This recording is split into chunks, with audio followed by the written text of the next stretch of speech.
Hey business owners, looking to boost your slipper business to new heights?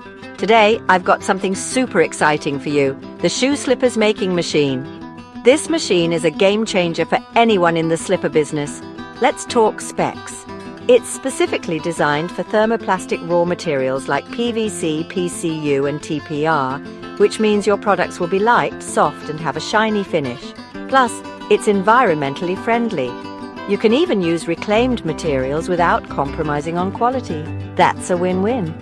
Now let's get into the nitty-gritty. The machine model is HM188 and it's a rotary, fully automatic type. With a screw diameter of 65 mm and a max injection capacity of 650 grams, this machine packs a punch. It has a clamping force of 120 tons and 24 workstations, making it a beast in productivity. What's really impressive is its compact design.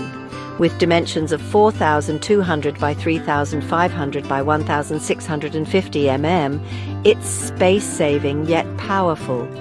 Weighing in at 5,500 kilograms, it's robust and built to last.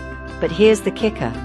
The unique design allows for one pair of slippers per mold, significantly increasing your production rates. And with precise energy control through its PLC-PC system, you're getting stable movement, fast speeds, and a high rate of finished products. So if you're ready to take your slipper business to the next level, this Shoe Slippers Making Machine is your ticket to success. Don't miss out on this opportunity to enhance your production and boost your profits. Thanks for watching. If you found this video helpful, make sure to like and subscribe for more business boosting tips. See you in the next one.